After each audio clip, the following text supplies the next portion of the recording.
පැහැදිලිද මම කියන එක? හෙට ඉඳන් කිසි කෙනෙකුට කුණුහරුපයක්වත් කියන්න එපා. කුණුහරුපයක්වත් කියන්න එපා. අපිව අවුස්ස ගන්න අර මං කිව්වේ. අත්තු කියන නේද ඇත්තන්ට පාඩුවේ ඉන්න දෙන්නේ නැහැ කියලා. මට බයින්නේ මම මොනවා කරලාද? මට කියනවා මම කුඩු විකුණනවා. මට කියනවා මම බරපතල මද්ද්‍රව්‍ය ජාවාරම්කාරයෙක්ලු.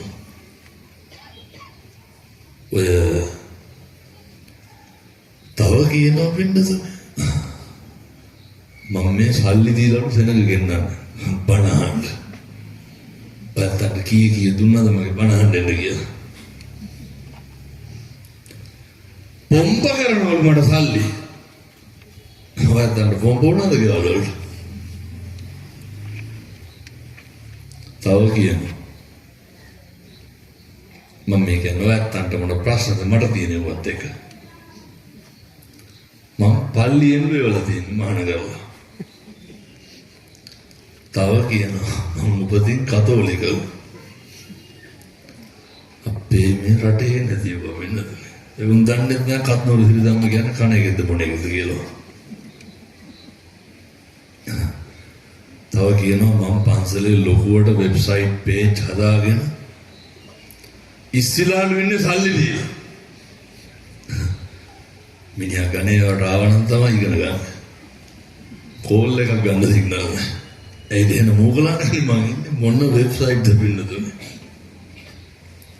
පන්සලේ මිදුලට ගිහින් තමයි කෝල් එකක් ගන්න ඕන. කාමරේ තුල සිග්නල් නැහැ. ඉතින් ඔව්වට උත්තර දෙන්න ගියොත් මොකද වෙන්නේ? බුරණ බල්ලන්ට ගල් ගහන්න ගියොත් මොකද වෙන්නේ? බල්ල බුරණ මෙදින් ගල් ගහ ඉන්නේ. අයන්න හම්බෙනවා. මතක තියාගන්න. ඒ තමයි පින්නසදී අපේ සංසාරේ වෛරක්කාරයෝ. හොඳ පාඩමක් මේ. ඒ තමයි කෙලස් පිටිපස්සෙන් එනවා. අපේ මේ ගමන වළක්වන්න. ඉතිහාස කවදාවත් නැති විදියට තරුණයෝ පන්සල් යනවා බණහන්. ඕක දරා ගන්න බැරි පිරිසක් ඉන්නවා. මිනිස්සු වැස්සේ පන්සල් යනවා.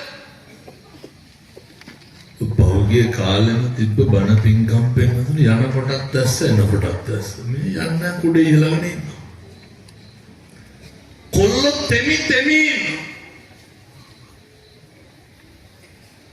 මේක දරා ගන්න බෑ. මේ තමයි සම්බුද්ධ ශාසනයේ චිරස්ථිතිය සුබලගුණ.